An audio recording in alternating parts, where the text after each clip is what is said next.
नमस्कार जेआरसी उन सभी साथियों से। आज जितने भी साथी हमारे साथ बने हुए हैं, सब लोगों को मैं आज के इस ऐतिहासिक डिजिटल इवेंट में सभी लोगों का स्वागत करता हूं।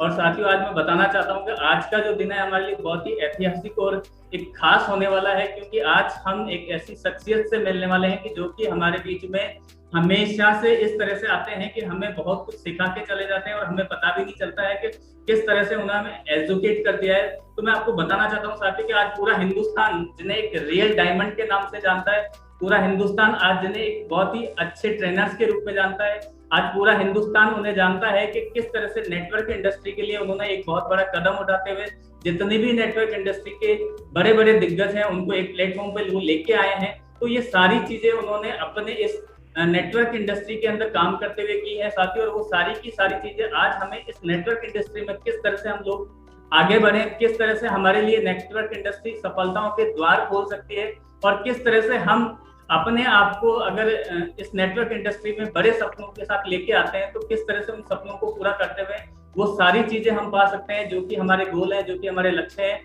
और उन सबको आज बहुत अच्छे तरीके से हमारे बीच में सर बताएंगे अपनी सक्सेस स्टोरी के द्वारा कि किस तरह से उन्होंने एक 500 रुपए की नौकरी से अपनी करियर को स्टार्ट किया है और आज पर डे वो लाखों की इनकम करते हैं ड्यू टू इस नेटवर्क की पावर।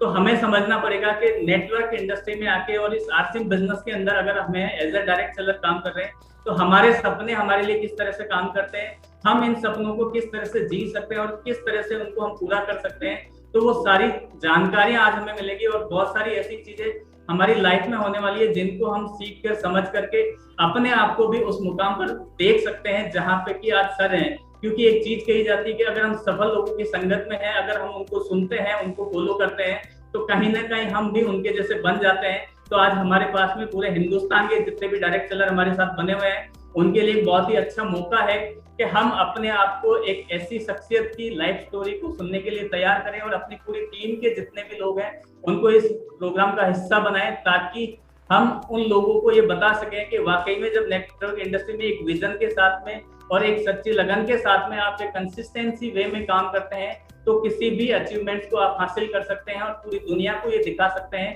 कि नेटवर्क मार्केटिंग या इस इंडस्ट्री से अच्छा बिजनेस आने वाले टाइम में कोई नहीं हो सकता है। तो हम सर को इनवाइट करें। उससे पहले मैं चाहूंगा कि सर का एक छोटा सा प्रोफाइल वीडियो हम देखेंगे किस तरह से सर ने शुरू से लेकर अब तक अपने आप को आगे बढ़ाया है इस नेटवर्क इंडस्ट्री में, किस तरह से उनका योगदान रहा है। तो मैं चाहूंगा एक बार सर का एक छोटा सा वीडियो क्लिप यहाँ पे रन किया जाए।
साथियों आपने देखा जिस तरह की इस क्लिपिंग के अंदर के किस तरह से सर ने अपने आप को इम्प्रूव किया, किस तरह से सर ने लोगों को साथ लेके चलते हुए एक बहुत हिंदुस्तान के एक बहुत बड़े वर्ग को आज सफल होने में मदद की और साथ ही साथ अपने आप को एक ऐसी जगह और एक ऐसे मुकाम पर पहुंचा दिया जहां से आज हिंदुस्तान का हर एक डायरेक्ट सेलर उनको फॉलो करना चाहता है, हर एक इंसान उनके जैसा बनना चाहता है। और साथ ही सक्सेस के सही मायने तभी होते हैं जब लोग आपके जैसे बनने के लिए तैयार हो जाएं, जब लोग आपको फॉलो करने लग जाएं और जब लोग आपकी बातों को पूरी तरह से फॉलो करते हुए आपकी सारी चीजों को अनुसरण करने लगते हैं, तो वाकई में आपके लिए एक वो ऐसी पहचान बन जाती है जो कि दूसरे किसी बिजनेस में शायद पॉसिबल नहीं है, क्योंकि ये एक ऐसी इंडस्ट्री है, ये एक ऐसा बिजनेस है जहाँ पे आपको पैसे के साथ प्यार, मान सम्मान और एक ऐसा माहौल पूरे हिंदुस्तान में या जहाँ भी आप जाते हैं मिलता है। और वो सारी चीजें आज हमने देखी है सर के। और अब मैं चाहूंगा कि हमारे बीच में सर को इनवाइट करना चाहूंगा, जिन्हें रियल डायमंड के नाम से पूरी दुनिया जानती है, जिन्होंने नेटवर्क इंडस्ट्री के लिए आज बहुत सारे आयाम स्थापित किए हैं। तो आप लोगों के बीच में मैं और ज्यादा बाधा ना बनते हुए आप लोगों के एक्साइटमेंट के बीच में इन्वाइट करना चाहूंगा श्रीमान Surendra Vats ji, real diamond. Sir please welcome. बहुत बहुत धन्यवाद भागवत जी। सबसे पहले तो इस चीज का बहुत आभार कि आपने जो वीडियो क्लिप दिखाया उसमें पता नहीं कहां कहां से आपने फोटोग्राफ्स ढूंढे हैं, और मैं उन फोटोग्राफ्स के साथ में अपनी जर्नी देख पा रहा था और उन लम्हों को याद कर पा रहा था जो उस फोटो में दिखाए गए थे। तो बहुत बहुत धन्यवाद मुझे इस प्रकार की बहुत इंस्पायर करने वाली मेरी ही जर्नी के बारे में थोड़ा सा मुझे बताने के लिए और मुझे रोमांचित करने के लिए बहुत बहुत धन्यवाद। सभी साथियों का मैं स्वागत करता हूं आरसीएम सक्सेस स्टोरीज की इस सीरीज में। और आज मैं कोई बहुत ज्यादा ज्ञान आपको नहीं दूंगा, प्रैक्टिकली मैं अपनी कहानी बताऊंगा और मैं आपको ये बताऊंगा कि देखिए मेरी कहानी से आप क्या सीखेंगे, सीखेंगे तो शायद नहीं है, क्या आप ले सकते हैं आई डोंट नो, लेकिन आपने देखना है आप क्या लेंगे, लेंगे भी या नहीं लेंगे। मैं आपके लिए कुछ काम आने वाला हूं अगले 40-45 मिनट, या आपका टाइम वेस्ट करने वाला हूं आई डोंट नो, लेकिन हाँ मैं शेयर करूंगा और पूरे दिल से शेयर करूंगा वो सारी चीजें जो मेरे साथ में घटित हुई हैं। और भागवत जी का मैं धन्यवाद करता हूं, उन्होंने मुझे रियल डायमंड के रूप में मुझे बुलाया है। और अगर आप भी डायमंड बनना चाहते हैं आरसीएम बिजनेस में तो आपको क्या करना चाहिए, जो मैंने किया एक्चुअली वो मैं आपको वो भी मैं शेयर करूंगा। तो सबसे पहले मैं अपना परिचय देता हूं। मेरा नाम सुरेंद्र वत्स है और हरियाणा में एक छोटा सा गांव है, ऐंचा खुर्द, डिस्ट्रिक्ट जींद में आता है। वहां पे मेरा जन्म हुआ। बिल्कुल एक जो सामान्य परिवार रहता है उस सामान्य परिवार में परवरिश हुई, एक मिडिल क्लास फैमिली का परिवार। मेरे पिताजी टीचर थे, माताजी गृहिणी थी, परिवार में 2 भाई और 3 बहनें। और जिस प्रकार एक मध्यम वर्गीय परिवार में बच्चों की परवरिश होती है उसी प्रकार से हमारी परवरिश हुई। पिताजी ने बहुत अच्छे से, चूंकि वो खुद टीचर थे, इम्पोर्टेंस जानते थे पढ़ाई की क्या होती है, तो उन्होंने सबको अच्छी एजुकेशन दी।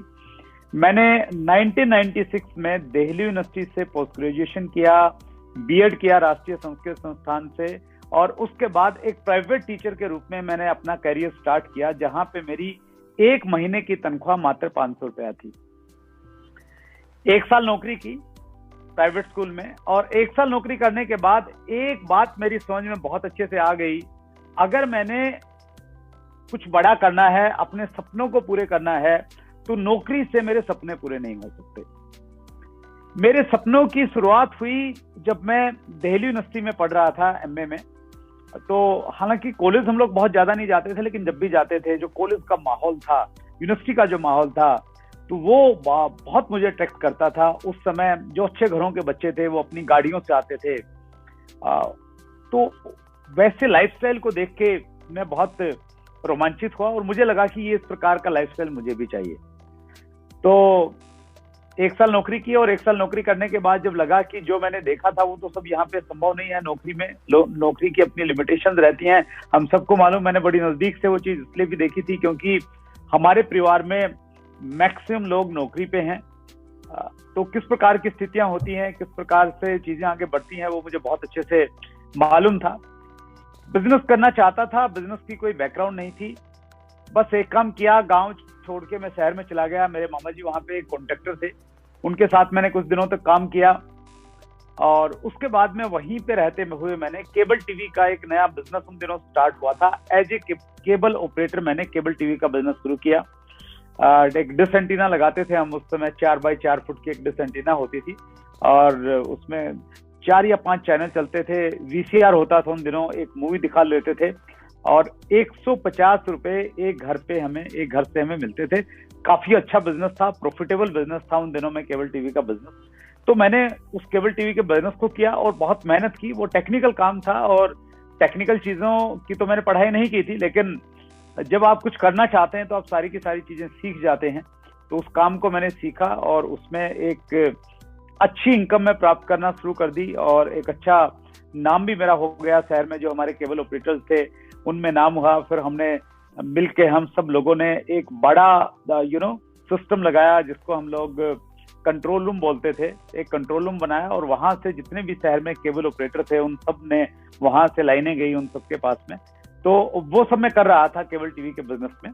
लेकिन केबल टीवी के बिजनेस में मैं संतुष्ट नहीं था, सेटिस्फिकेशन नहीं था। पैसा तो था, सेटिस्फिकेशन 2-3 चीजों की वजह से नहीं था।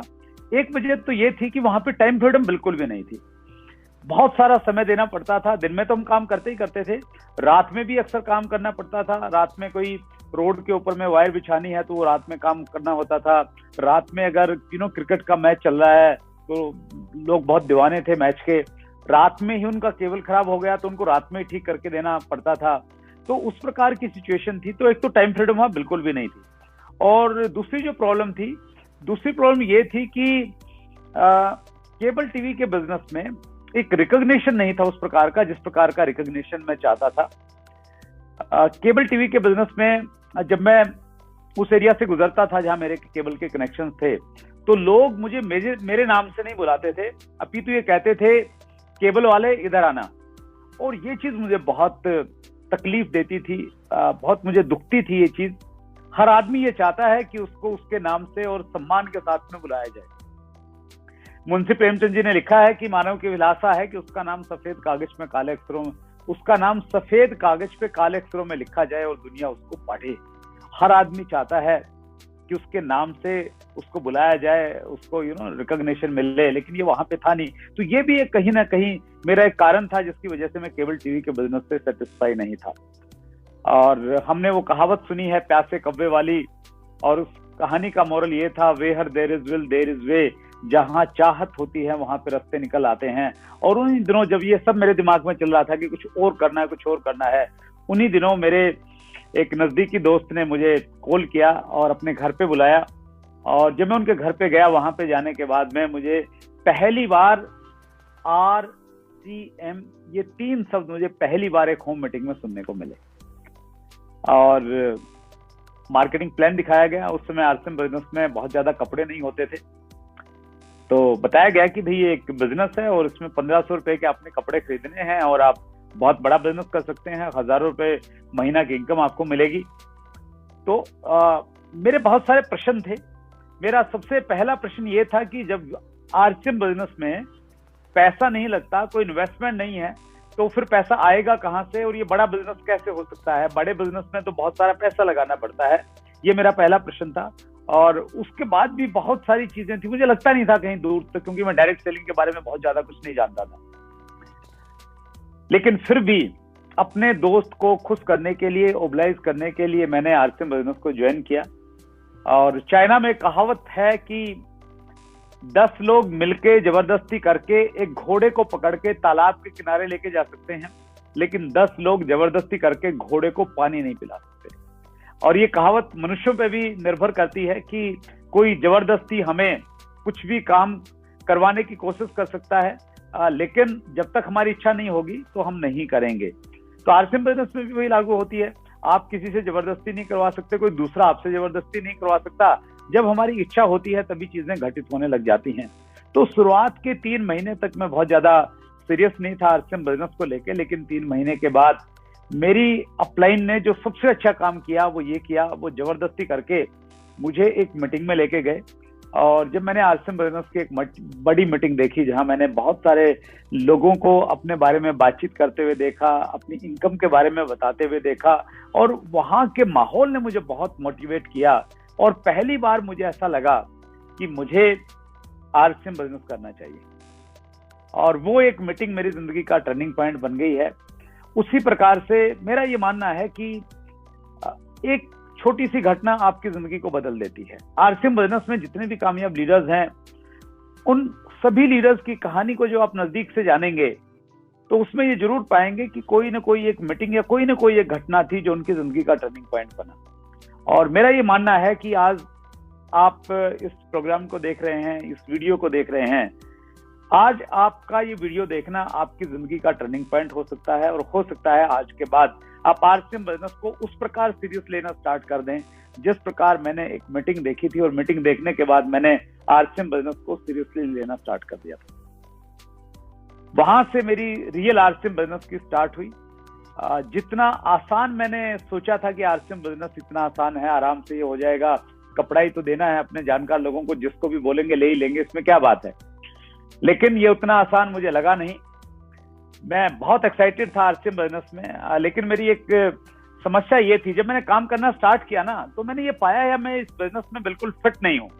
फिट क्यों नहीं हूँ? क्योंकि मैं बहुत शर्मीला, संकोची स्वभाव का व्यक्ति था। किसी से मिलना जुलना, बातचीत करना, ये मेरे स्वभाव का हिस्सा नहीं होती थी।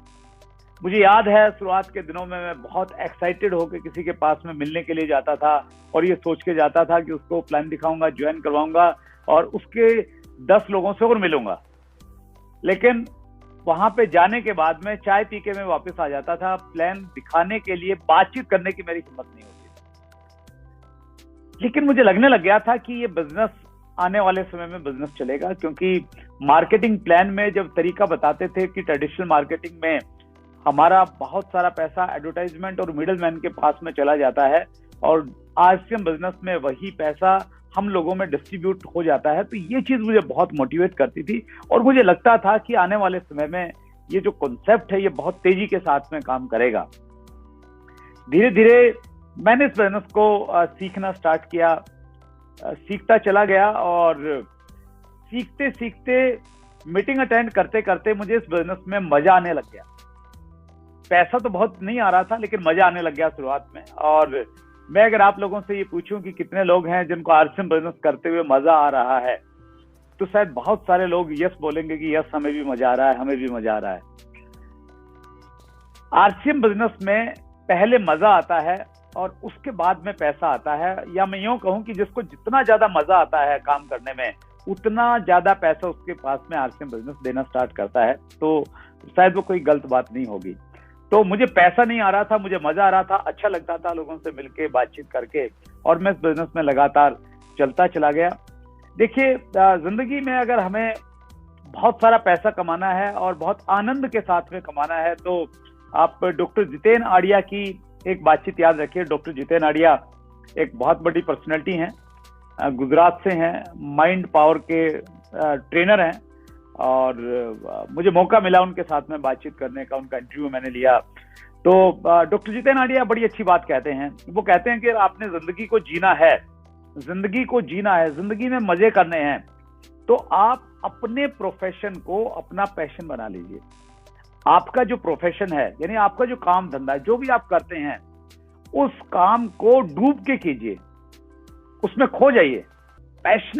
पैशनेट होने का मतलब है कि बिल्कुल उसमें डूब जाना एकदम बुरी तरह से। तो वो कहते हैं कि अपने काम को, अपने प्रोफेशन को अपना पैशन बना लीजिए आप, फिर जिंदगी में आप मजे करेंगे, आपको टेंशन नहीं रहेगी कभी भी। लेकिन ज्यादातर लोग ऐसा करते नहीं हैं। आंकड़े ये बताते हैं कि ज्यादातर लोगों को हार्ट अटैक सोमवार की सुबह आता है। तो सोमवार की सुबह क्यों आता है? जब इसकी डिटेल में गया तो ये पाया गया कि क्योंकि 2 दिन की छुट्टी के बाद में जब लोग नौकरी पे जाते हैं ना, तो वो नौकरी पे जाना नहीं चाहते हैं, और उस तनाव के कारण उनको हार्ट अटैक आ जाता है। तो आंकड़े कुछ अलग बोल रहे हैं। तो शायद इसीलिए डॉक्टर जितेन आडिया ने एक दूसरा विकल्प दिया। उन्होंने कहा कि अगर आप अपने प्रोफेशन को पैशन नहीं बना पा रहे हैं, तो दूसरा विकल्प ये है कि आपका जो पैशन है उसको अपना प्रोफेशन बना लीजिए। यानी आपको जिस काम में मजा आता है, उस काम को इस तरीके से कीजिए कि उस काम के करने से आपको पैसा भी मिल जाए। जैसे हम में से बहुत सारे लोग क्रिकेट खेलते हैं, या क्रिकेट में शौक रखते हैं, देखते हैं, टीवी पे सुनते हैं, लेकिन हमें पैसा नहीं मिलता। हमें क्रिकेट हमारा पैशन तो हो सकता है, हम लोग पैशनेट हैं क्रिकेट को देखने को, सुनने को, जानने को लेके, लेकिन चूंकि हमने क्रिकेट को अपना प्रोफेशन नहीं बनाया तो इसलिए हमें पैसा नहीं मिलता। डॉक्टर जितेन आडिया ये कहते हैं कि आप अपने पैशन को अपना प्रोफेशन बना लीजिए। कुछ लोगों ने क्रिकेट को, उनका भी पैशन था, उन्होंने उसको प्रोफेशन बना लिया। विराट कोहली ने क्रिकेट को अपना पैशन बना लिया। शुरू में उसने भी ऐसे खेलना स्टार्ट किया होगा, पेरेंट्स ने बोला होगा कि शायद ये चलो इसको खेल में डाल देते हो, खेलना स्टार्ट किया, और दूसरे बच्चों ने भी खेलना स्टार्ट किया। हिंदुस्तान में कितने, शायद कई लाख बच्चे क्रिकेट खेलना स्टार्ट करते हैं और उनमें से कुछ जल्दी छोड़ देते हैं, लेकिन कुछ बच्चे या उनके पेरेंट्स उनको लेके सीरियस होते हैं और वो उनको प्रोफेशनली क्रिकेट खेलना सिखाते हैं, उस प्रकार की कोचिंग देते हैं। तो विराट कोहली ने क्या किया, अपने पैशन को अपना प्रोफेशन बना लिया और आज विराट कोहली बहुत सारा पैसा कमा रहे हैं। और जितने भी स्पोर्ट्स वाले पर्सन हैं स्पेशली, तो वो इसी प्रकार से वो प्रोफेशनल है, प्रोफेशनल तरीके से खेलते हैं तो उनको बहुत सारा पैसा मिलता है। तो आपके पास में दो विकल्प हैं सर। एक पहला विकल्प ये है कि आरसीएम बिजनेस को अगर आपने अपना प्रोफेशन माना है, आप इसको प्रोफेशनली कर रहे हैं कि भाई आपका करियर है या आपका प्रोफेशन है, तो इसको पैशनेट होकर कीजिए, मजे के साथ में कीजिए। आरसीएम बिजनेस से जुड़े हुए हर काम में आपको आनंद आना चाहिए, मजे की अनुभूति होनी चाहिए। जब आप लोगों से मिल रहे हैं ना, नए लोगों से, तो आपके अंदर एक रोमांच होना चाहिए कि मैं नए लोगों से मिलने जा रहा हूं। आप जब जूम मीटिंग में आ रहे हैं, आपको डिजिटली बुलाया जाता है, तो आपके अंदर में एक एक्साइटमेंट होना चाहिए कि मुझे कुछ सीखने को मिलेगा। यानी आरसीएम बिजनेस से जुड़े हुए हर काम में आपको मजा आना चाहिए, प्रोफेशन के साथ में पैशन जुड़ना चाहिए। और अगर आपको आरसीएम में ऑलरेडी मजा आ रहा है, आनंद आ रहा है, तो सिर्फ मजा मत कीजिए, मजे के साथ में आप प्रोफेशनल तरीके से आरसीएम बिजनेस को कीजिए। पैशन को प्रोफेशन के साथ जोड़ना है सर।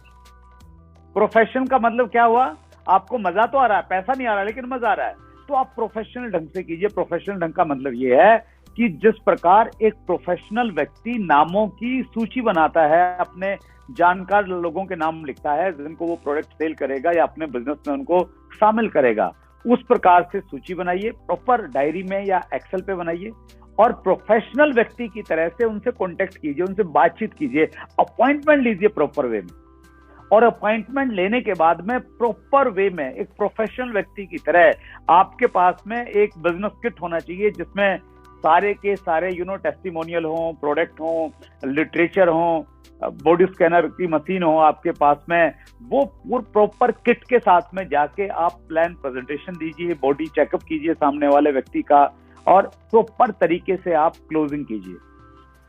तो जिस प्रकार प्रोफेशनल व्यक्ति काम करते हैं उसी प्रकार से हमें काम करना पड़ेगा। अगर हमें मजा आ रहा है तो सिर्फ मजे में बात नहीं बनेगी सर। तो मैंने भी यही करना स्टार्ट किया। पैशनेट तो था मैं, मजा तो मुझे आ रहा था, लेकिन प्रोफेशनलिज्म थोड़ा नहीं था। धीरे धीरे मैंने इसमें प्रोफेशनलिज्म लेना स्टार्ट किया और धीरे धीरे चीजें बदलने लग गई। लेकिन पहले अगर मैं कुछ सालों की बातचीत करूं, स्पेशली मैं शुरुआत के 2 सालों की बातचीत करूं, तो पहले 2 साल एक बहुत टफ टाइम मेरी जिंदगी का रहा। उस टफ टाइम में मैंने बहुत सारे चैलेंजेस को फेस किया। मैं नहीं चाहता था अपने शहर से बाहर जाके बिजनेस करना, लेकिन एक फौजी साहब छुट्टी पे आए, आते ही किसी ने उनको आरसीएम का प्लान दिखा दिया। फौजी साहब दीवानों की तरह आरसीएम बिजनेस करने लगे। और जब वो 2 महीने की छुट्टी के बाद में वापस जा रहे थे तो वो बहुत एक्साइटेड थे। ट्रेन में उन्होंने टीटी को मार्केटिंग प्लान दिखा दिया, जो टिकट चेक करने वाले रहते हैं, तो उनको मार्केटिंग प्लान दिखा दिया। और वो टीटी साहब को भी विजन आया, उन्होंने ज्वाइन कर लिया। और ज्वाइन तो कर लिया, और फौजी साहब ने क्या किया, उन्होंने मेरा नंबर टीटी साहब को दे दिया कि भाई मैं तो अभी बांग्लादेश बॉर्डर पे रहने वाला हूँ, वहां शायद फोन काम नहीं करेगा, ये मेरे अपलाइन है, कोई जरूरत हो तो इनसे बातचीत कर लेना। तो जो टीटी महोदय थे उनके बार बार मेरे पास में फोन आने लगे कि सर वो फौजी साहब हमें ज्वाइन करवा के चले गए, तो आप हमारी सहायता कीजिए, आप हमारे पास में आइए। मैंने कहा कहाँ पे आना है? तो बोले जी मालदा टाउन आना है। मैंने कहा जी मालदा टाउन मैंने तो सुना नहीं है, कहाँ पे पड़ता है? बोले जी वेस्ट बंगाल में पड़ता है, कैसे आना पड़ेगा? बोले जी ब्रह्मपुत्र मेल रेल चलती है दिल्ली से, शाम को 9 बजे चलती है, आप उसमें बैठिए और मैं सुबह यहाँ को आपको रिसीव कर लूंगा रेलवे स्टेशन पे। तो मैंने कहा जी चलो मैं देखता हूँ, सोचता हूँ। तो ऐसे सोचा सोची करता रहा मैं, तो उनके बार बार फॉलो आते रहे, तो फिर मैंने डिसाइड किया कि चलो मैं चलता हूँ। तो मैं मालदा टाउन में गया, कब गया? जब मेरे पास में बहुत ज्यादा पैसा आरसीएम बिजनेस से नहीं आता था, रनिंग एक्सपेंसेस भी मुझे नहीं मिलता था। तो उस समय मैं मालदा टाउन में गया और वहां पे जाके मेरा जो मैं यूं तो नहीं कहूंगा वेलकम हुआ, फूल मालाओं से स्वागत किया गया, लेकिन वहां जो सज्जन मुझे मिले वो आज आरसीएम बिजनेस में स्टार सफायर के लेवल पे हैं और उनका नाम है अवधेश कुमार सिंह। तो अवधेश कुमार सिंह से मेरी पहली मुलाकात हुई और मैं रेलवे स्टेशन पे ही जो एक रूम होता है उस रूम में मैं वहां पे रुका और पहली मीटिंग हुई। उस मीटिंग में कुछ लोग आए और वहां से मैंने आउट ऑफ टाउन जाके, मतलब मैं चाहता नहीं था बाहर बिजनेस करना, तो वहां मेरा बिजनेस चला गया और वहां पे मैं लगातार जाता रहा। लगातार जाता रहे का मतलब ये नहीं कि बहुत अच्छा रिस्पॉन्स आ रहा था, बहुत ज्यादा लोग जुड़ रहे थे, जबरदस्त मीटिंगें हो रही थी, लेकिन मुझे अच्छा लगा, लोगों का कमिटमेंट लेवल मुझे दिख रहा था। और मैं मतलब अपनी जिंदगी में सबसे ज्यादा बार शायद किसी शहर में गया होगा तो मालदा टाउन में गया होगा, इतनी बार गया हूँ वहां। और मुझे कुछ घटनाएं याद हैं। एक बार मैं गया, मतलब दिल्ली से ब्रह्मपुत्र मेल में गया, पैसा नहीं होता था जेब में बहुत ज्यादा, तो जनरल कंपार्टमेंट में मैं सफर तय करता था कि भाई पैसे बच जाएंगे। और वहां पे जाने के बाद में मुझे बताया गया कि भाई इस बार हम लोग यहाँ टाउन में तो कोई मीटिंग नहीं करेंगे, शहर के बाहर छोटे छोटे जो गांव देहात के एरिया हैं वहां पे हम मीटिंगें करेंगे। तो मैं और मेरे साथी थे NH खान साहब, उनके पास में हीरो होंडा बाइक होती थी, तो उनकी बाइक पे मैं बैठा और बैठ के हम लोग गए। मालदा टाउन एक्चुअली एक बड़ा फेमस एरिया है, उसको सिटी ऑफ मैंगोज कहा जाता है। वहाँ बहुत सारे आम होते हैं, मालदा एक वैरायटी है, वो पर्टिकुलर वहीं पे होती है। हरे कलर का एक आम, हरा एक आम आता है और वो हरा ही मीठा हो जाता है। तो हम लोग गए मीटिंग के लिए, खान साहब के साथ में मैं था। तो कहीं पे हम पहुंचे तो किसी चौराहे पे किसी सज्जन से हमें मिलना था, वहां पे उन्होंने मीटिंग करवानी थी, तो वो टाइम पे आए नहीं। तो हम लोग इंतजार कर रहे थे, तो साथ में आम का बगीचा था, तो आम के बगीचे में बच्चे क्रिकेट खेल रहे थे, छोटे छोटे बच्चे, स्कूल के बच्चे। तो खेलने का मेरा बड़ा अच्छा शौक था। अभी भागवत जी ने फोटोग्राफ्स में भी आपको कुछ दिखाया, तो मैंने कहा खान साहब आप इंतजार कीजिए, मैं थोड़ा बच्चों के साथ में थोड़ा खेल लेता। तो मैं बच्चों के साथ में कम से कम 2 घंटे खेलाऊंगा क्रिकेट। तो मैं क्रिकेट खेला और उसके बाद में खान साहब ने बाइक वाइक दौड़ाई होगी, इधर उधर ढूंढे होंगे कि यार बेइज्जती हो जाएगी, चलो 2-4 लोगों को पकड़ के लेके आता हूँ। तो वो 2-4 लोगों को लेके आए वहां पे, और एक बड़ा अच्छा सा अनुभव मेरा रहा वहां पे, अलग सा। तो वहां पे उन्होंने कैसे मीटिंग करवाई, वो एक गांव का एरिया था और वो एक चौक था एक्चुअली, वहां पे कुछ दुकानें बनी हुई थी और वहां पे चौक के ऊपर में एक माइक लगा दिया गया। जैसे नेताजी आते हैं ना चौक पे और नेताजी भाषण देते हैं, तो उसी माहौल में वो माइक लगा दिया गया, पेड़ के ऊपर में माइक बांध दिया गया, एक मेज लगा दी गई, उस पे व्हाइट कपड़ा था और वहां पे ऐसे स्टैंड वाला माइक खड़ा, और मेरे को बोला जी आप बताओ आरसीएम के बारे में। तो मैंने खान साहब को बोला धीरे से, मैंने कहा खान साहब बोर्ड चाहिए, ये क्या है? बोले नहीं सर, यहाँ तो ऐसी मीटिंगें होती है हमारे यहाँ बंगाल में। तो मैंने बताया, कुछ भी बताया, डोंट नो मैंने क्या बताया, लेकिन हाँ मैंने बताया, मैंने ये नहीं कहा कि मीटिंग नहीं होगी, मैंने कुछ वहां पे बताया। तो उस प्रकार की बहुत सारी घटनाएं जुड़ती चली गई और ये सिलसिला जब जारी हुआ, 2 साल बीत गए। 2 साल के बाद में मैं कैसे दोराहे पे खड़ा हो गया आके,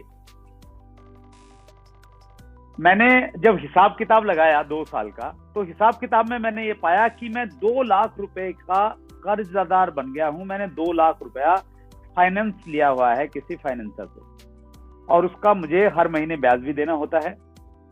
और वो पैसा जो मैंने लिया वो घर वालों की सहमति के बिना लिया, घर वालों को बताए बिना लिया। और जिस व्यक्ति से लिया था वो बार बार ये कह रहा था कि भाई मेरा पैसा वापस करो, वापस करो। और मुझे डर इस बात का था कि अगर मैंने वापस पैसा नहीं लौटाया तो इन्होंने अगर घर वालों को ये बात बता दी तो घर वालों को बहुत बुरा लगेगा और उनको ये लगेगा कि हमारे से बगैर पूछे तुमने इतना स्टेप उठा लिया। तो वो चीज मुझे बहुत पीड़ा दे रही थी और मुझे लगता था कि मैं आरसीएम बिजनेस छोड़ूं या करता रहूं। एक ऐसी सिचुएशन में मैं खड़ा था। और मैं बाकी सभी साथियों को भी ये कहना चाहता हूं, देखिए आपको आरसीएम बिजनेस करते हुए कितना टाइम हो गया मुझे नहीं मालूम, आपकी फाइनेंशियल सिचुएशन क्या है आई डोंट नो, फैमिली में किस प्रकार का सपोर्ट है वो भी मुझे नहीं मालूम है। आप भी शायद कई बार ऐसी जगह पे खड़े होंगे जब आपको लगेगा कि आप इसको छोड़ें, आप इसको करें। मैं भी उसी जगह पे खड़ा था और उस समय मैं ऊपर वाले का धन्यवाद करता हूं हमेशा कि उसने मुझे प्रेरित किया कि मैं लगातार इस बिजनेस को करता रहूं। कहीं ना कहीं मुकेश कोठारी जी की वो स्पीच मुझे मोटिवेट करती थी, जिसमें वो कहते थे कि आरसीएम बिजनेस चाइनीज बम्बू की तरह काम करता है। चाइना में एक पेड़ होता है जिसको चाइनीज बम्बू कहते हैं। जब उसको जमीन में लगाया जाता है तो शुरुआत के कई महीनों तक वो जमीन के अंदर अपनी जड़ों का विस्तार करता है, वो बाहर निकलता नहीं है। लेकिन जब उसकी जड़ों का विस्तार हो जाता है और जब वो जमीन से बाहर निकलना स्टार्ट करता है तो फिर वो बहुत तेजी के साथ में बढ़ता है और बहुत बड़ा पेड़ बन जाता है। पेड़ तो नहीं कहेंगे, वो बांस होता है, तो वो बहुत लंबाई तक जाता है, बहुत हाइट तक जाता है। तो कोठारी साहब कहते थे कि आरसीएम बिजनेस भी चाइनीज बम्बू की तरह काम करता है। शुरुआत में हम लोग सीखते हैं, टीम बनाते हैं, लोगों को सिखाते हैं और हमें लगता है कि हमें परिणाम नहीं मिलते हैं। लेकिन जिस दिन ये चाइनीज बम्बू अपनी जड़ों को मजबूत कर लेगा, यानी आपका डुप्लीकेशन होना स्टार्ट हो जाएगा और जब ये मल्टीप्लाई करेगा तो बहुत तेजी के साथ में ग्रो करेगा। तो शायद कोठारी साहब की उस बात ने मुझे मोटिवेट किया। बीसी छावड़ा, केसी छावड़ा जैसे बड़े लीडर्स को जब हम लोग सुनते थे आरसीएम बिजनेस को लेकर, उनका कमिटमेंट और विजन जब देखते थे, शायद उन्होंने कहीं ना कहीं प्रभावित किया। किताबों ने शायद कहीं मुझे मोटिवेट किया होगा कि हर आदमी ने संघर्षों से वो निकला है और चैलेंजेस उसकी जिंदगी में आए हैं। और मैंने डिसाइड किया कि मैं लगातार आरसीएम बिजनेस को करता रहूंगा। और 2 साल के बाद में स्थितियां थोड़ी बेटर हुई, एट पार की इनकम में मैं पहुंचा। एट पार मतलब जितना खर्चा होता था उतना पैसा आने लग गया और उसके बाद में धीरे धीरे चीजें बदलने लग गई। एक घटना और मुझे अच्छे से याद है, वो भी मालदा टाउन से ही उसका संबंध है और मुझे अच्छे से वो घटना याद है। मैं मालदा टाउन में था, अवधेश कुमार सिंह बाइक चला रहे थे, यमा बाइक थी उनके पास में और मैं पीछे बैठा हुआ और हम लोग एक मीटिंग के लिए जा रहे थे। वो लोकेशन मुझे अच्छे से याद है, वहां पे एक चौक था पुल के नीचे, उस चौक के आसपास में कहीं हम थे। नया नया मैंने मोबाइल फोन लिया था और घर से फोन आता है श्रीमती जी का। मैंने फोन रिसीव किया तो श्रीमती जी की आवाज में थोड़ा सा गुस्सा था। उन्होंने कहा, कहाँ पे हो? मैंने कहा मालदा टाउन। आपको मालूम है आज क्या तारीख है?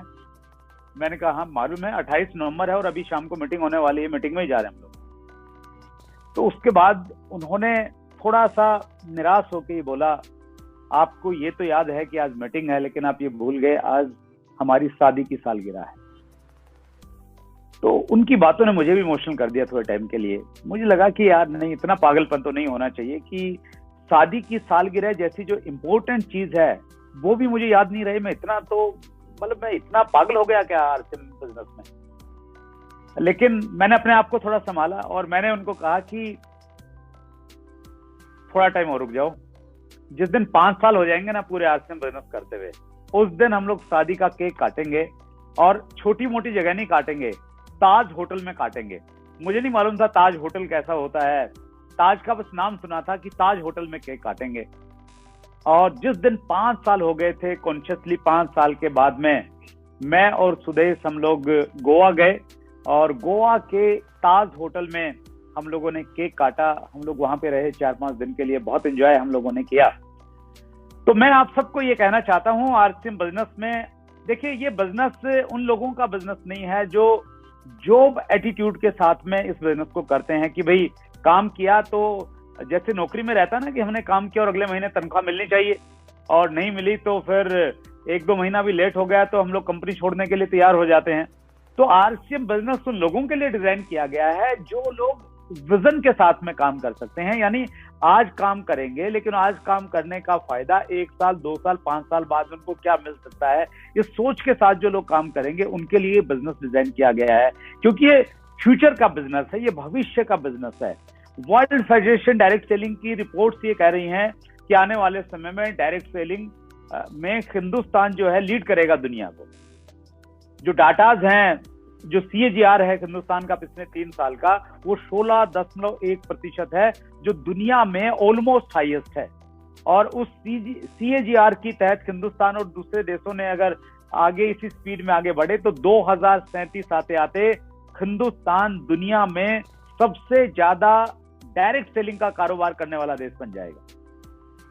तो डायरेक्ट सेलिंग संभावनाओं का बिजनेस है और विजन का बिजनेस है। तो आप भी कोई कमिटमेंट कीजिए कि भाई इतने साल तक, देखिए बड़ी अगर प्राप्ति चाहिए ना सर, आप सारी चीजों को साथ में लेके नहीं कर सकते। अगर महात्मा गांधी जी ने ये सोचा होता कि यार बच्चों का अगर जन्मदिन नहीं मनाया तो कस्तूरबा जी नाराज हो जाएंगी, तो देश को आजादी नहीं मिलती। अगर भगत सिंह जी ने ये सोचा होता कि मेरे शहीद होने के बाद में माता जी का कौन ख्याल रखेगा, तो शायद देश को तब भी आजादी नहीं मिलती।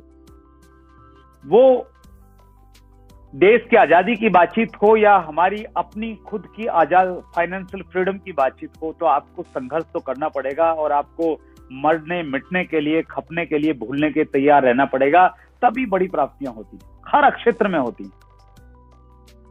तो एक तो मैं अब तक की अपनी कहानी से आपको ये बताना चाहता हूं कि अगर आपको बड़ा अचीवमेंट लेना है आरसीएम बिजनेस में, अगर आरसीएम में आप डायमंड बनना चाहते हैं, तो आपको कुछ समय, मेरी एक ऑडियो भी थी 45 साल या 5 साल, उसमें मैंने इसी चीज पे जोर दिया था कि आप नौकरी करें या ट्रेडिशनल बिजनेस करें, आपको 45 साल तक करना पड़ेगा।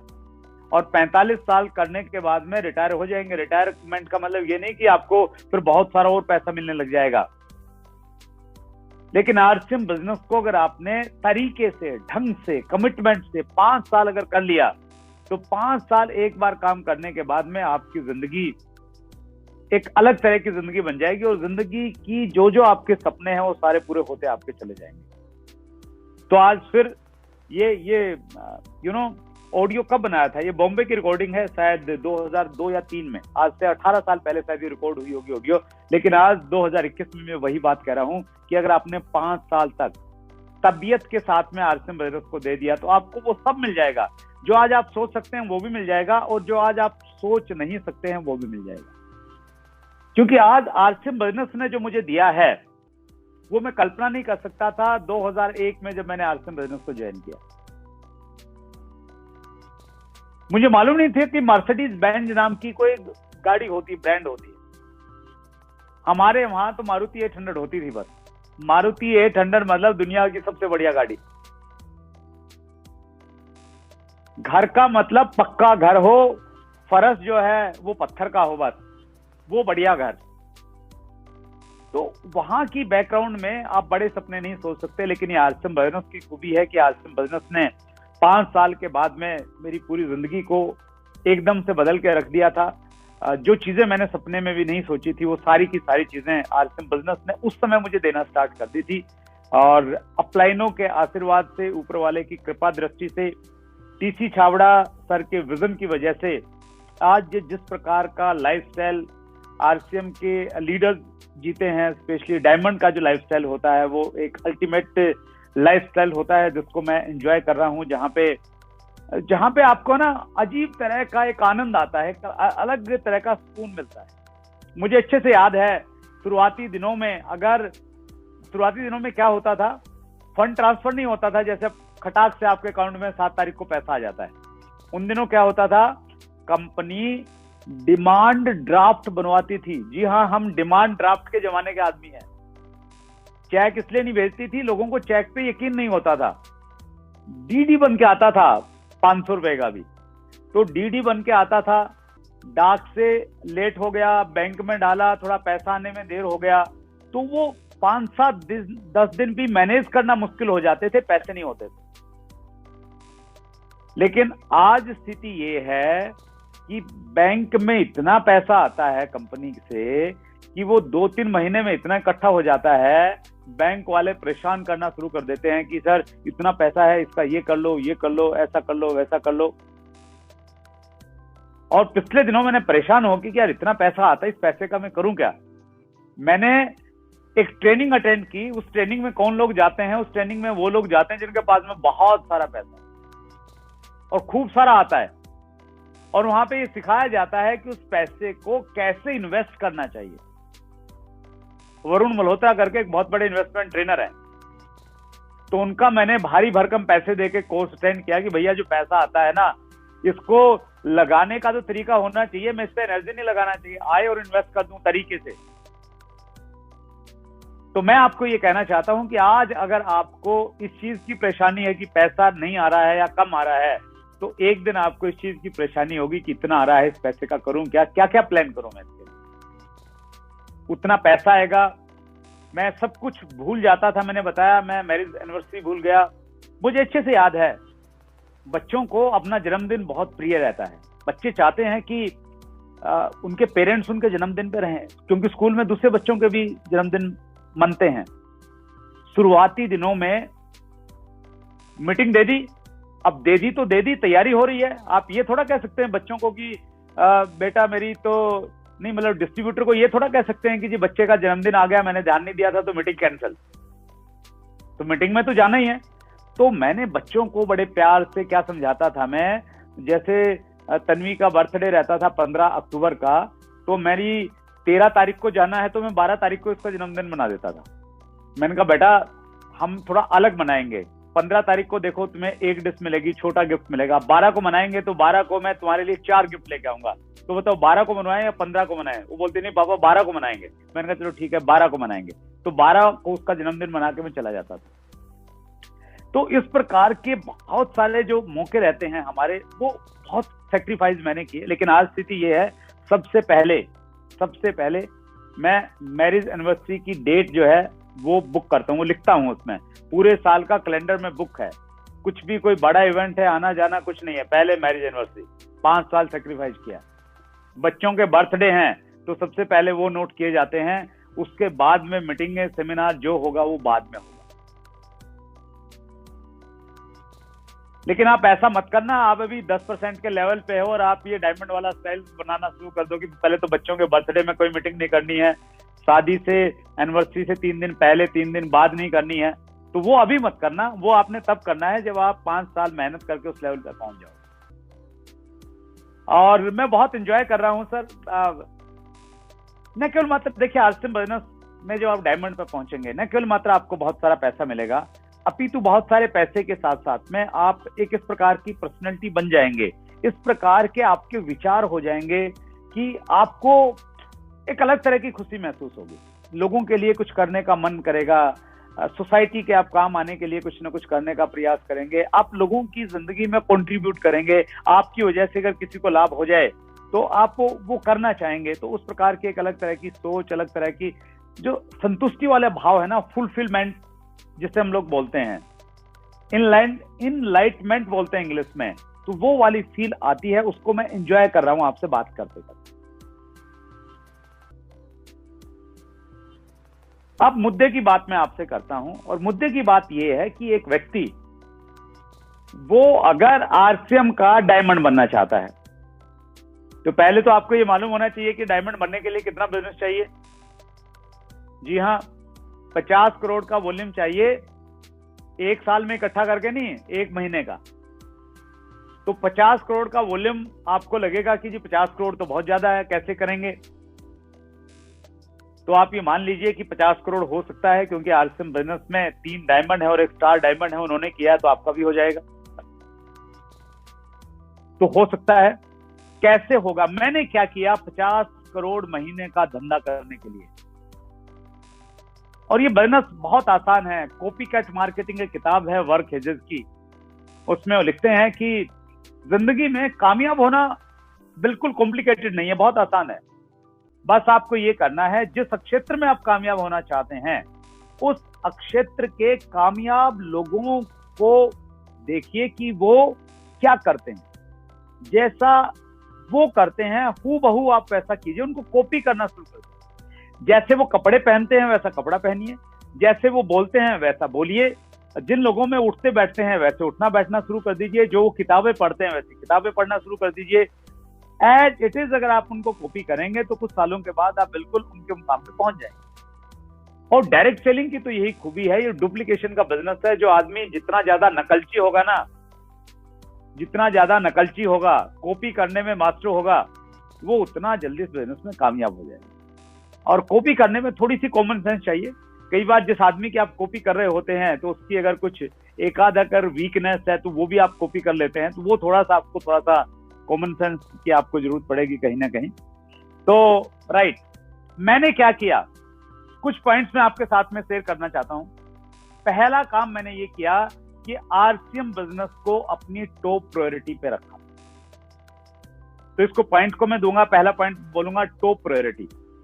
आरसीएम बिजनेस में मैं आया, शुरुआत में सीरियस नहीं था, लेकिन जब से मैं सीरियस हुआ, मैंने अपने जीवन की सर्वोच्च प्राथमिकता आरसीएम को बना लिया। मैंने एग्जांपल दिए, बच्चों के बर्थडे के एनिवर्सरी का एग्जांपल दिया। मेरा केबल टीवी का बिजनेस था, केबल टीवी के बिजनेस के प्रति मैं बिल्कुल बेपरवाह हो गया। उसमें से जो पैसा आता था वो आना बंद हो गया, कंपटीशन हो गया, मतलब संभाला ही नहीं मैंने। विवाह, शादी, रिश्तेदारी सब नाराज हो गए। मैंने फुल्ली फोकस रह के आरसीएम बिजनेस में काम किया। मैं ऊपर वाले का हमेशा शुक्रिया अदा करता हूं कि आरसीएम बिजनेस में आने के बाद में मेरी एक होम मीटिंग भी कैंसिल नहीं हुई आज तक। वो इसलिए नहीं हुई क्योंकि मैंने आरसीएम बिजनेस को अपनी टॉप प्रायोरिटी पर रखा। और आप भी अगर बड़ी कामयाबी चाहते हैं तो आप टॉप प्रायोरिटी पे रखिए आरसीएम बिजनेस को, फोकस रह के काम कीजिए। मैं लोगों को देखता हूं, वो कहते हैं जी मुझे 5 साल हो गए, मुझे 7 साल हो गए। 7 साल हो गए हैं, 7 साल में उनकी बातें नहीं बदली, उनका तरीका नहीं बदला, उनके विचार नहीं बदले, उनका ढंग नहीं बदला, उन्होंने कुछ सीखा नहीं। 7 साल में वो 70 काम करके वापस लौट के आ जाते हैं। 7 साल काम करके वो इलेक्शन आते हैं तो दो महीने इलेक्शन में गायब हो जाते हैं। फिर पड़ोस में किसी की शादी होती है तो 1 हफ्ते फिर गायब हो जाते हैं और कहते हैं जी कुछ हो नहीं रहा है। आपको फोकस रह के कंसिस्टेंसी के साथ में टॉप प्रायोरिटी पे रख के काम करना पड़ेगा। दूसरा काम जो मैंने किया वो मैंने आरसीएम बिजनेस को मैंने ज्वाइन किया। प्रोडक्ट हमारे पास में बहुत ज्यादा नहीं थे, सिस्टम समझ में आ गया था। मैंने बिल्कुल 100% एनर्जी आरसीएम बिजनेस पे लगाई। डायरेक्ट सेलिंग में प्रॉब्लम क्या होती है, जब आप काम करते हैं ना तो दूसरे लोग आपको अप्रोच करते हैं। जब उनको मालूम चल जाता है ना यार आरसीएम का बंदा है, इसकी टीम में 100 लोग हैं, 200 लोग हैं, तो वो आपके आएंगे, आपको धीरे से बोलेंगे, पहले तो आपसे बातचीत करेंगे कि आपसे मिलना है, आपके बारे में थोड़ा जानना है, प्लान के बारे में, और वो आपके पास आएंगे और चुपके से अपना प्लान दिखाएंगे और आपको बता देंगे कि आजा मेरी गाड़ी में बैठ जाए, इसमें बहुत कुछ पैसा है, ऐसा है, ये है, वो है, वो सारी चीजें। और हम कहीं ना कहीं उन चीजों के प्रति अट्रैक्ट हो जाते हैं, आकर्षित हो जाते हैं। और जैसे ही आप उन चीजों के प्रति अट्रैक्ट होंगे, आपका जो एनर्जी है, जो 100% लगा हुआ था, वो एनर्जी डाइवर्ट हो गया। अगर 10-20% उनको सुनने में, सोचने में, विचार करने में लग गया तो फिर आउटपुट तो आपका कम आएगा ही। तो मैंने क्या किया, मैंने कहीं पढ़ा कि टांगे में जो व्यक्ति घोड़ा जोतता है तो वो अच्छी स्पीड लाने के लिए घोड़े के दोनों तरफ, दोनों नजरों के साइड में एक ब्लिंकर लगा देता है। तो जब वो ब्लिंकर उसके साइड में लगता है तो घोड़े को कुछ नहीं दिखता है, न उसको घास दिखती है, न घोड़ी दिखती है, उसको सिर्फ मंजिल दिखती है और वो मंजिल पे जल्दी पहुंच जाता है।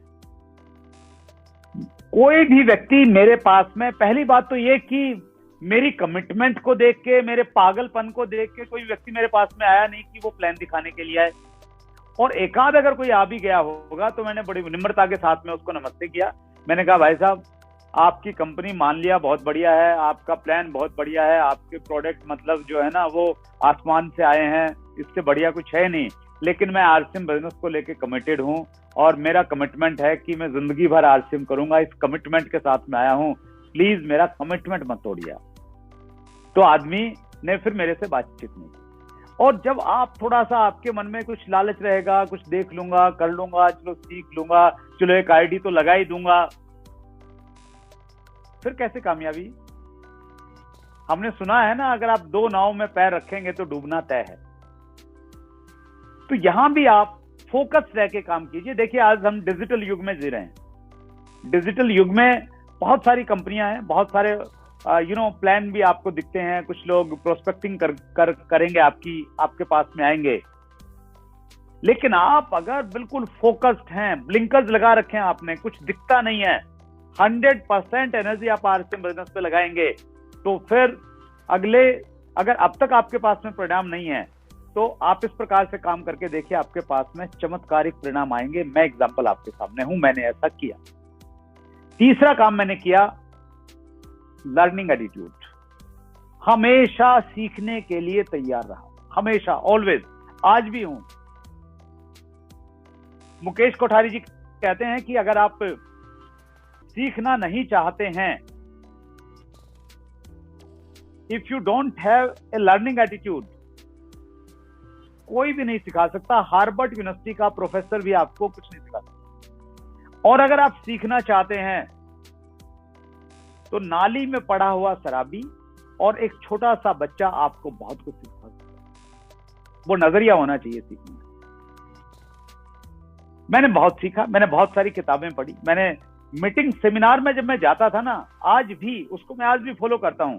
अगर 5 घंटे की मीटिंग है ना, तो मैं पानी पीने के लिए नहीं उठा कभी, आगे की सीट पे बैठता था और बस पूरी मीटिंग में नोट्स बनाता रहता था, लिखता रहता था। और मैं देखता था लोग 5 बार उठ जाते थे 5 घंटे में, तो चाय पी के आते थे, टहलते थे, जैसे पिकनिक मनाने के लिए आए हैं। हमारे जमाने में उतनी ज्यादा ऑडियो वीडियो नहीं रहती थी, आज तो सोशल मीडिया पे, यूट्यूब पे भरमार पड़ी है आपके पास में। तो मुझे अच्छे से याद है, एक बार कोई एक मीटिंग थी और उस मीटिंग के बाहर में कुछ कैसेट बिक रही थी, एजुकेशनल टेप। एक टेप मैंने वहां से खरीदी और मैं उसको लेके घर पे आया।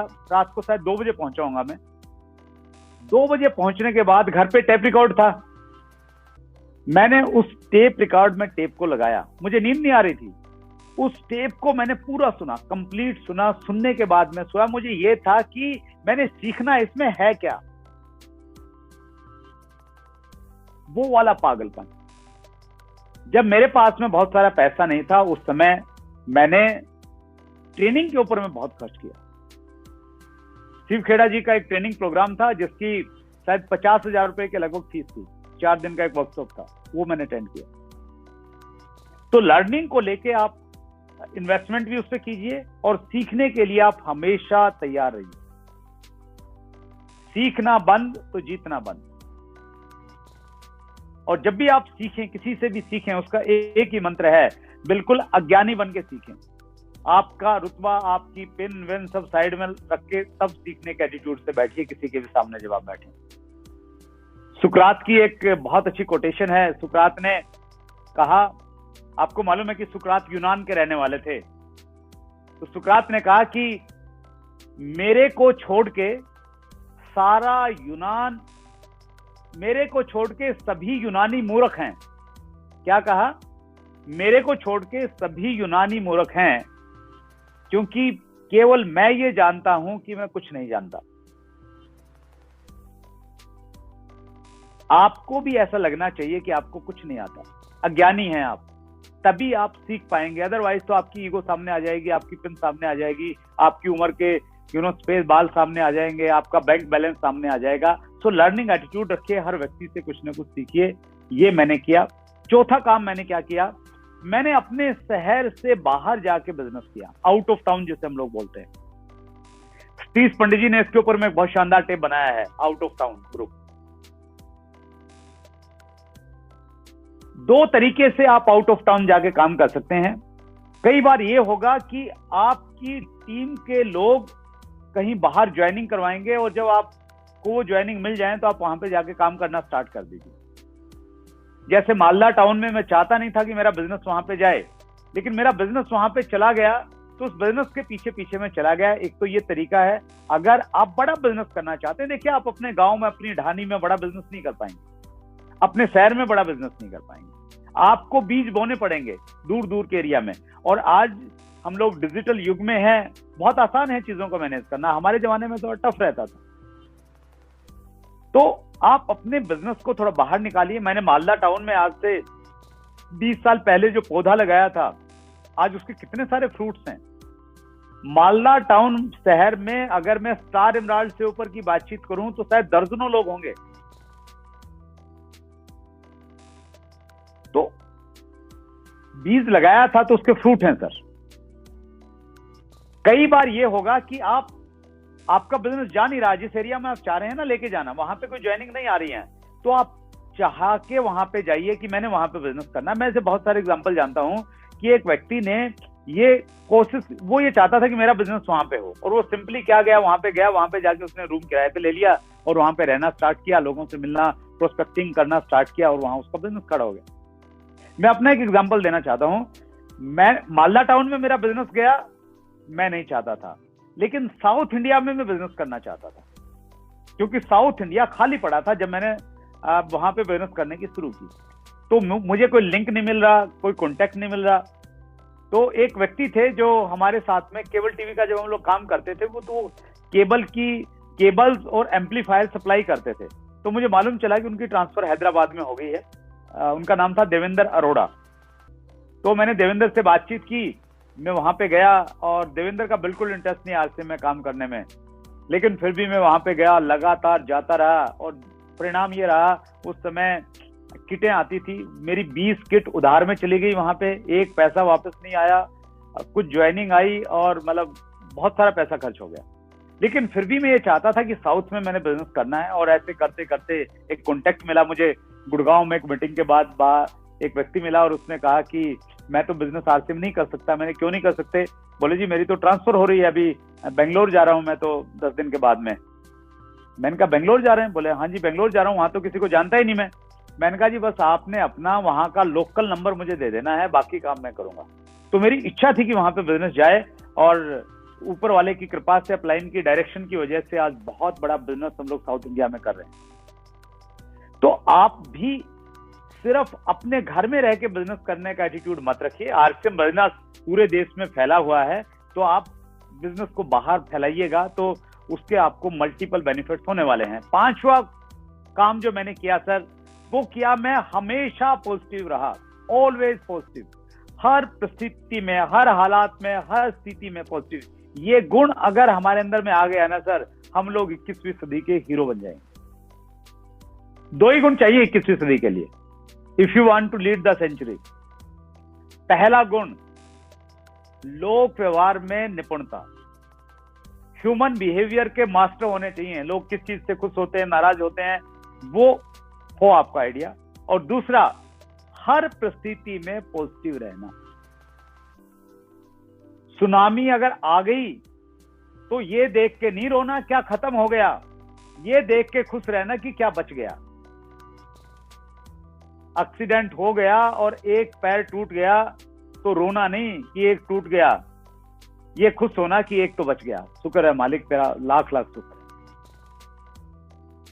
तो ये वाला एटीट्यूड अगर आपका डेवलप हो गया ना सर, देखिए मैं 1-2 एग्जांपल आपके देना चाहता हूं, पॉजिटिव एटीट्यूड कैसे काम करता है आपके लिए। मैंने बिजनेस को स्टार्ट किया, मेरे अपलाइन ने, मेरे स्पॉन्सर ने शुरुआत में मुझे बहुत हेल्प किया, लेकिन 1 साल के अंदर अंदर में वो आरसीएम छोड़ के किसी दूसरी में चले गए। अब वो जब छोड़ ले गए, अपलाइन छोड़ के जाएगा तो आदमी कैसे रहे? नेगेटिविटी आती है थोड़े टाइम के लिए, लेकिन वो नेगेटिविटी में अगर आप ये सोच लेना कि इसमें अपॉर्चुनिटी है कोई ना कोई, जब भी प्रॉब्लम आएगी ना, प्रॉब्लम आपके साथ हमेशा अपॉर्चुनिटी लेके आएगी। जैसे सिक्के के 2 पहलू होते हैं ना, एक हमें दिखता है, दूसरा दिखता नहीं, लेकिन दूसरा होता है, उसके बिना सिक्के का अस्तित्व नहीं है। तो उसी प्रकार से जब प्रॉब्लम आती है, प्रॉब्लम हमें दिख रही है, लेकिन इस प्रॉब्लम के पीछे क्या है? अपॉर्चुनिटी है। वो अपॉर्चुनिटी हमें देखनी पड़ेगी, क्या अपॉर्चुनिटी। तो मेरे स्पॉन्सर जब बिजनेस छोड़ के गए तो मुझे उसमें ये अपॉर्चुनिटी दिखी कि इनके जाने से मैं अपने शहर का सबसे सीनियर डिस्ट्रीब्यूटर बन जाऊंगा, मेरी बैठे बैठाए प्रमोशन हो जाएगी। तो मुझे अपॉर्चुनिटी दिखी और वो एक पॉजिटिव पक्ष मुझे दिखाई दिया, तो मैं एक्साइटेड होकर मैंने काम करना स्टार्ट किया। उसके बाद क्या हुआ, कुछ समय के बाद में हमारी स्टेट के, मैं हरियाणा से हूं, तो हरियाणा के जो पहले डिस्ट्रीब्यूटर हम जिनको बोलते थे, आरसीएम जो हरियाणा में लेके आए थे, वो आरसीएम छोड़ दिया उन्होंने।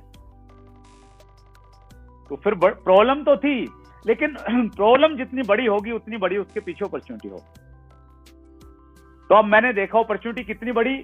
पहले अपॉर्चुनिटी ये थी कि जींद शहर का सबसे सीनियर डिस्ट्रीब्यूटर बनना, अब अपॉर्चुनिटी इतनी बड़ी आ गई कि हरियाणा स्टेट का सबसे सीनियर डिस्ट्रीब्यूटर बनना, तो उसने मेरे अंदर में ऊर्जा भर दी, पॉजिटिव एटीट्यूड से देखा, और कुछ समय के बाद में नेशनल लेवल के जो हमारे लीडर्स थे उन्होंने छोड़ दिया बिजनेस।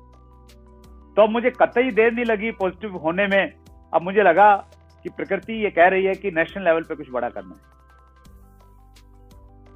तो ये सारी बातें मैं आपको इसलिए नहीं बता रहा हूं कि आप इस मीटिंग के बाद में मंदिर मस्जिद गुरुद्वारे जाएं और प्रार्थना करें कि भगवान हमारी सब अपलाइनों की छुट्टी कर दो।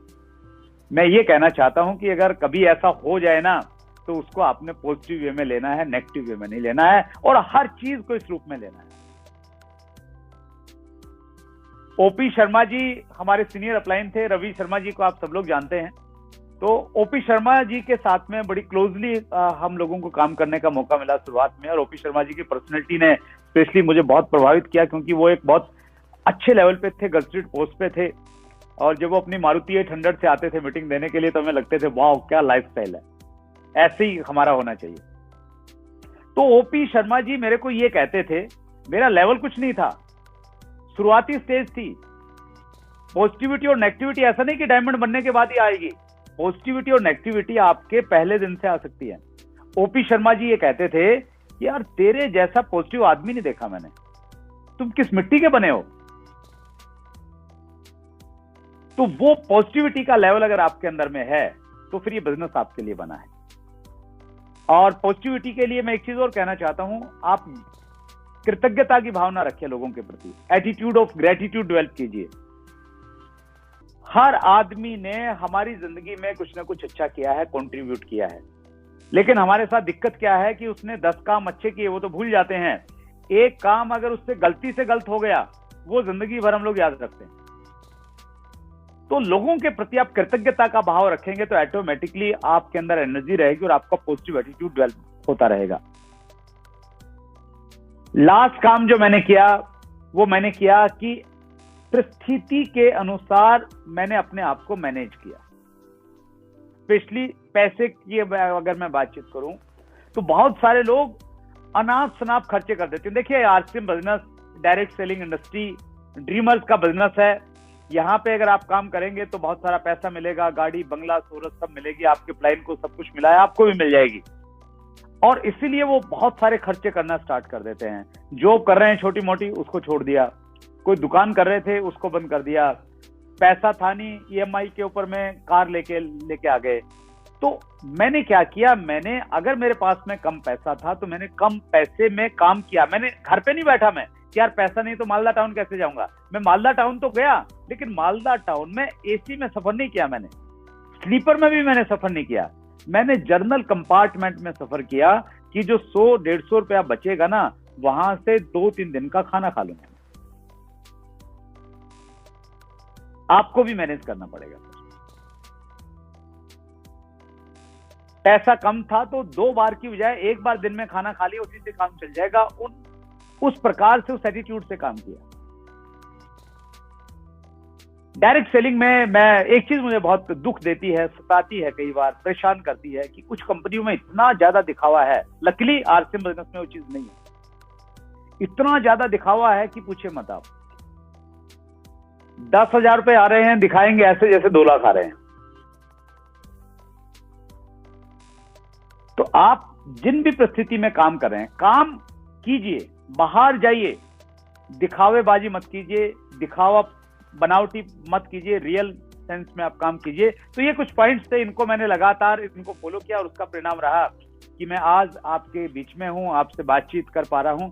और मैं आप सबको ये बताना चाहता हूं, देखिए ये तो तय है कि हिंदुस्तान में जितनी भी इंडस्ट्रीज हैं उन इंडस्ट्रीज में सबसे तेजी से बढ़ने वाली इंडस्ट्री डायरेक्ट सेलिंग।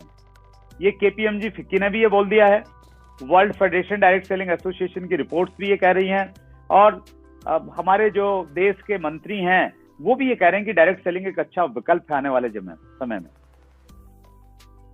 और डायरेक्ट सेलिंग में इंडियन कंडीशंस के अनुसार सही तरीके से काम करने वाली कोई कंपनी है तो आरसीएम। इसलिए नहीं कि हम आरसीएम में हैं, आप लॉजिक्स के साथ में आप देखिएगा, जिस प्रकार के प्रोडक्ट, जिस प्रकार का इंफ्रास्ट्रक्चर, जिस प्रकार की मैनेजमेंट, जिस प्रकार का मार्केटिंग प्लान, जिस प्रकार का एजुकेशन सिस्टम, जिस प्रकार का एक्सपीरियंस आपके पास में है, आरसीएम के पास में है, ऐसा किसी भी डायरेक्ट सेलिंग कंपनी के पास में नहीं।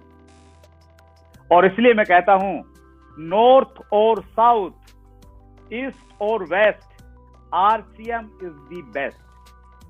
हम लोग बेस्ट कंपनी के साथ में हैं। We are lucky enough. हमेशा हमें भगवान के प्रति कृतज्ञ रहना चाहिए कि उन्होंने हमें हिंदुस्तान की सबसे अच्छी कंपनी के साथ में जोड़ दिया। और ये शायद हमारे पिछले अच्छे कर्मों का फल है, मेरा ऐसा मानना है। क्योंकि शुरुआत में जब कोई व्यक्ति हमें प्लान दिखाता है ना, तो हमें सब कुछ सही सही ही लगता है, गलत तो कुछ दिखता ही नहीं। न तो हमें ये मालूम शुरुआत में गाइडलाइन क्या है डायरेक्ट सेलिंग की, न हमें प्रोडक्ट का मालूम, न प्लान का मालूम। अगर आज से 20 साल पहले मुझे आरसीएम की बजाय कोई डब्ल्यूसीएम बता देता, तो मुझे डब्ल्यूसीएम भी वैसी लगती जैसे आरसीएम लगी। लेकिन डब्ल्यूसीएम ने टिकना नहीं था। डब्ल्यूसीएम जाती, मेरी इज्जत कौर कबाड़ा करके चली जाती साथ में। तो आपको आरसीएम बिजनेस मिल गई है, एक अच्छी चीज मिल गई है, इसको आप वो रिस्पेक्ट दीजिए। इसको आप गारंटेड मत ले लीजिए कि भाई चलो बहुत सारे लोगों को मिला तो आपको भी मिल गया, तो एक अच्छी चीज मिली है। पूरी एनर्जी के साथ में पूरा फोकस रह के काम कीजिए। हमारे पास में बड़े बड़े लीडर्स हैं, बड़े बड़े मीटिंग, सेमिनार, प्रोग्राम्स हमारे होते रहते हैं। तो आप आगे बढ़िए। और एक कंपनी की बहुत जबरदस्त तैयारियां हैं इंफ्रास्ट्रक्चर में। जिस प्रकार का सुधार हो रहा है, जिस प्रकार से टेक्नोलॉजी वाइज हम लोग बहुत एडवांस टेक्नोलॉजी को हम लोग एडॉप्ट कर रहे हैं, तो हम लोगों ने जो काम 20 साल में किया है, मुझे लग रहा है आप उस काम को आसानी से 5 साल में करेंगे। आप सब लोगों ने मेरी बातचीत को बहुत ध्यान से सुना।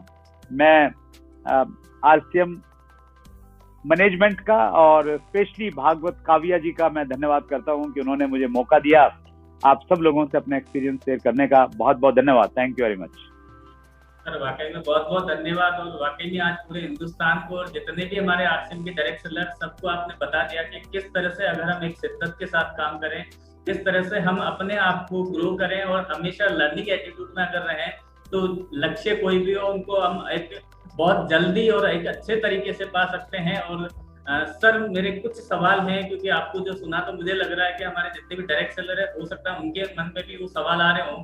तो अगर आपकी इजाजत हो तो मैं आपसे पूछना चाहूंगा sir. Please please please sir. मैं तो एक्चुअली सवाल जवाब ही आजकल पूछता हूँ और सुनता हूँ, तो I am very comfortable. Sir, मैं अपने आप को बड़ा लकी मानता हूँ कि आज मुझे मौका मिला है।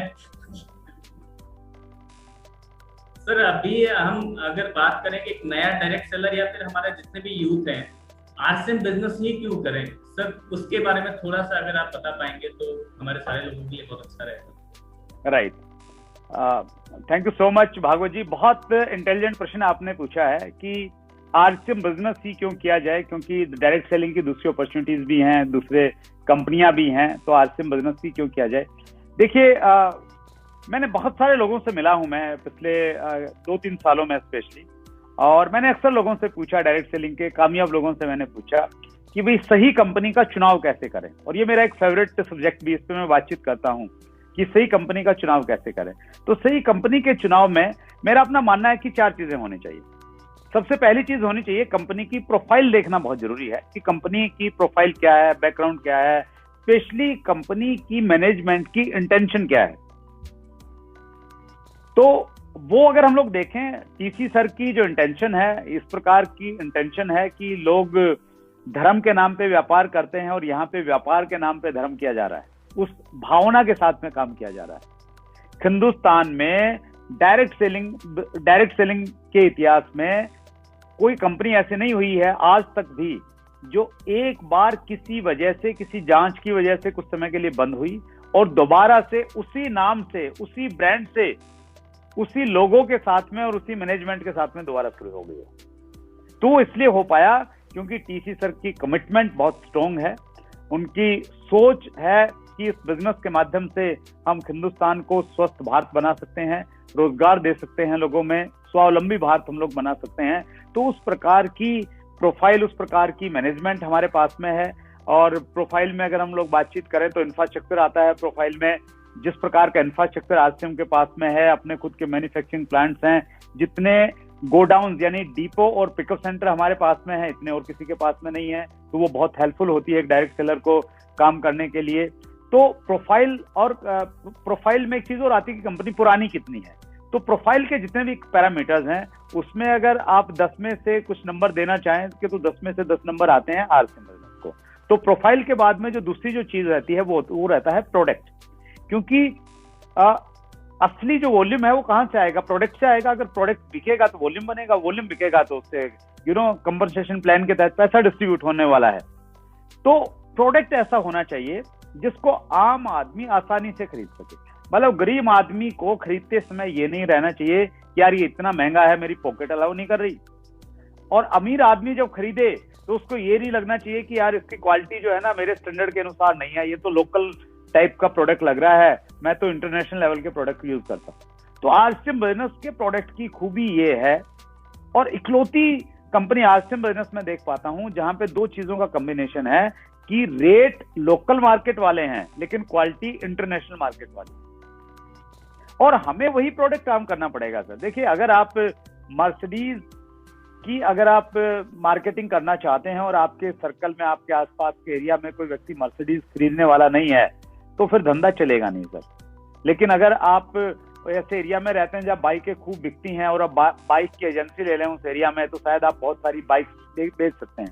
तो सेम वे में देखिए, डायरेक्ट सेलिंग में आप दूसरे ट्रैक्शन में मत जाइए। आपका प्रोडक्ट अगर आम आदमी तक पहुंच सकता है, ज्यादा से ज्यादा हिंदुस्तान के लोग उसको खरीद सकते हैं, तो वो कंपनी ही आने वाले समय में सर्वाइव करेंगी। तो प्रोडक्ट बहुत इंपॉर्टेंट है सर, जहां पे आरसीएम खड़ा उतरता है। तीसरी जो चीज रहती है वो रहती है कंपनसेशन प्लान, मार्केटिंग प्लान जिसको हम लोग बोलते हैं, कि पैसा किस तरीके से डिस्ट्रीब्यूट किया जाएगा। तो प्लान में 2-3 खूबियां होनी चाहिए। पहली खूबी यह होनी चाहिए कि मार्केटिंग प्लान जो है हिंदुस्तान की जो गवर्नमेंट गाइडलाइन है कंज्यूमर अफेयर मिनिस्ट्री के द्वारा जो दी गई हैं, उनको एज इट इज फॉलो करने वाला मार्केटिंग प्लान होना चाहिए, यानी लीगल प्लान होना चाहिए।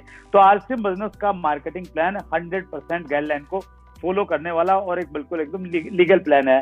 दूसरी प्लान की खूबी क्या है कि ये इतना सरल है कि गांव का आदमी भी इसको आसानी से समझ सकता है और आसानी से समझा सकता है। कॉम्प्लिकेशन नहीं है, कुछ ऐसी चीज नहीं है कि यार, मतलब कुछ ऐसी कंपनियां हैं जिनके प्लान समझते समझते लोगों को 2-2 साल लग जाते हैं, प्लान नहीं समझ में आता, कहां से पैसा आता है, कैसे जाएगा, कैसे डिस्ट्रीब्यूट होगा।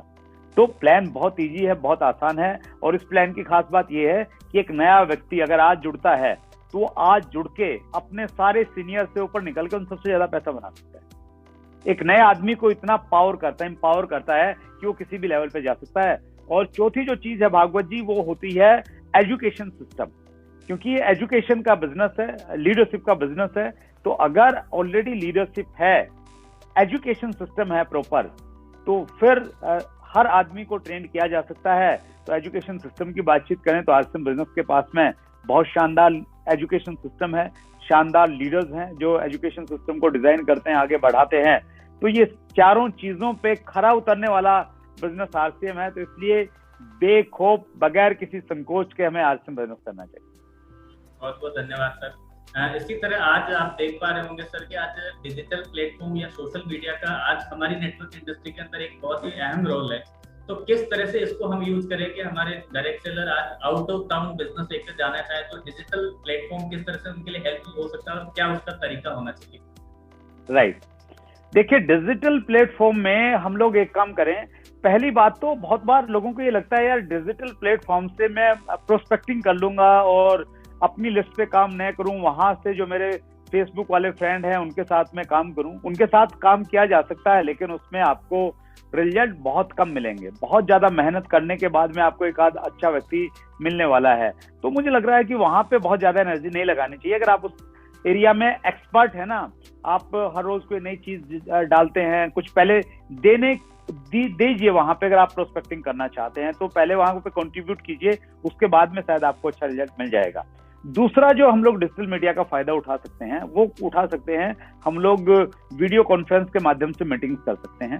और हमें करना क्या चाहिए इसके लिए, हमें अपने ग्रुप में सिस्टम डेवलप करने चाहिए। सिस्टम डेवलप का मतलब ये होगा कि अगर मेरे नीचे बड़ी टीम नहीं है, सिर्फ 20 लोगों की ही टीम है, अगर 20,000 की टीम है तो बहुत अच्छी बात है।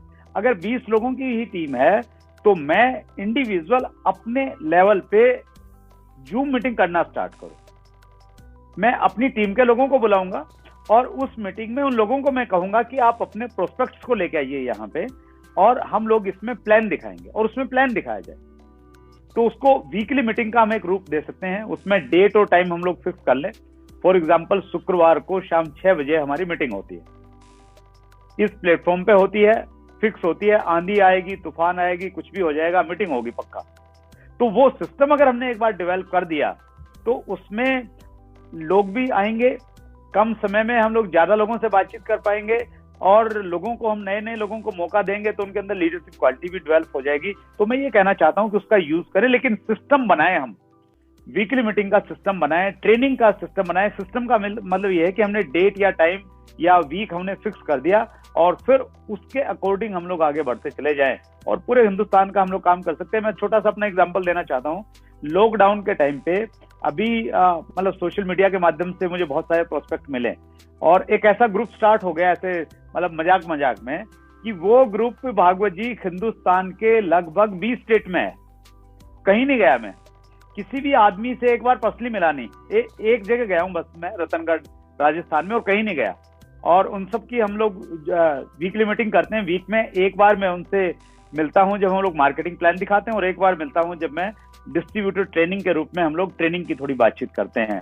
और बहुत शानदार से वो ग्रुप बढ़ रहा है। तो एक तरीके से हमें बातचीत करना पड़ेगा सोशल मीडिया को स्पेशली। और सोशल मीडिया पे जब भी आप जाए ना सर, स्पेशली यूट्यूब पे अगर आप जाते हैं, तो हो क्या रहा है मौजूदा समय में, आप यूट्यूब, फेसबुक, किसी भी सोशल मीडिया पे जाइएगा, हम सोशल मीडिया को यूज करने के लिए जाते हैं, लेकिन सोशल मीडिया हमें यूज करने लग जाता है। कैसे यूज करता है? हमने एक वीडियो खोली, हमने डाला कि भाई आरसीएम का मार्केटिंग प्लान कैसे दिखाएं। हमने खोला, एक वीडियो खुल गई, तो उस वीडियो में दिनेश चौधरी जी बात कर रहे हैं कि भाई आरसीएम का मार्केटिंग प्लान कैसे दिखाना है। अब दिनेश चौधरी जी को सुनते सुनते साइड में जो रिकमेंडेड वीडियो में हमें कोई टाइटल बड़ा अच्छा लग रहा है, या कोई फोटो बड़ी अच्छी लग रही है, तो हमें लगता है कि यार चलो ये और खोल के देखता हूं। तो दिनेश चौधरी जी को भूल जाते हैं, फिर हम वो दूसरी वीडियो पे चले जाते हैं। अब उसको देखना शुरू करते हैं तो रिकमेंडेड वीडियो फिर साइड में दिख रही है, और फिर वो कपिल शर्मा शो पे ले जाता है हमें।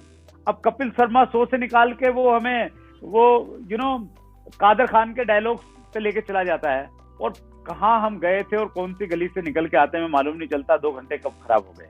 तो सोशल मीडिया को बड़े डिसिप्लिन के साथ में यूज कीजिए, टाइम फिक्स कीजिए कि मैंने 40 मिनट सोशल मीडिया पे बिताने, इससे ज्यादा मैं बिताऊंगा ही नहीं। और सोशल मीडिया पे जाना है तो हमारे ये चैनल हैं, जैसे आरसीएम का ऑफिशियल चैनल है, उस पे जाना है, उसमें जो कंटेंट है वो मैंने देखना है। यूनिक एजुकेशन सिस्टम का बहुत शानदार कंटेंट है, ट्रेनिंग्स है वहाँ पे, बेसिक्स हैं, कोर स्टेप्स हैं, उनको आप फॉलो वहाँ पे। तो ऐसे गिने चुने यूट्यूब चैनल को आप सिलेक्ट कीजिए, उन्हीं को देखे, डिसिप्लिन में रहिए। सोशल मीडिया का अगर आपने इस्तेमाल किया तो आप बहुत आगे निकल जाएंगे, और सोशल मीडिया आपका इस्तेमाल कर गया तो फिर आपका समय बर्बाद हो जाएगा। बहुत बहुत धन्यवाद। अंतिम सवाल आपसे पूछना चाहूंगा सर, एक डायमंड सुरेंद्र वंश की नजर में सफलता की परिभाषा क्या है? सफलता की परिभाषा अलग अलग व्यक्ति के लिए भागवत जी अलग अलग हो सकती है, लेकिन हाँ, मेरी नजर में सफलता की परिभाषा ये है कि जब आपको मजबूरी में काम न करना पड़े, कि भाई करना ही पड़ेगा, वो सफलता की परिभाषा है। जब आप कोई भी चीज खरीदें तो आपको टैग नहीं देखना पड़े कि ये कितने की है, अपितु मैं उसको दूसरे रूप में लेता हूं। और घर पे मेरा मजाक उड़ाते हैं आजकल सब लोग कि मैं वो चीज खरीद के लाता हूं बाजार से जो सबसे महंगी होती है। मैं मतलब सब्जी मंडी में जाऊंगा, फ्रूट लूंगा, तो मैं एक्सपर्ट तो हूं नहीं बहुत ज्यादा, तो जो सबसे महंगा आम है मैं वो लेके आ जाता हूँ। मुझे लगता है कि ये मीठा होगा, ये बढ़िया होगा, ये चीज वो होगी। तो ऐसे ही जो भी शॉपिंग करते हैं, तो मतलब सफलता की परिभाषा, सक्सेस की परिभाषा ये है कि जब आप प्राइस टैग देखें तो इस रूप में देखें कि सबसे महंगे वाली चीज लेनी है, तो वो है। और सक्सेस की परिभाषा में ये कई सारी चीजें एक साथ में आनी चाहिए एक्चुअली, तब हम सक्सेस बोलेंगे। कि जब आप रात को सोएं तो आपको सुकून मिले, आपको ये लगे कि यार आज आपने ना कुछ लोगों के लिए हेल्प किया है, आपको ये नहीं लगे कि यार मैंने 4 लोगों का बुरा किया या उनको नुकसान पहुंचा दिया है। तो इस प्रकार से आपके साथ में ये सारी चीजें हैं, तो मुझे लग रहा है कि वो सक्सेस है।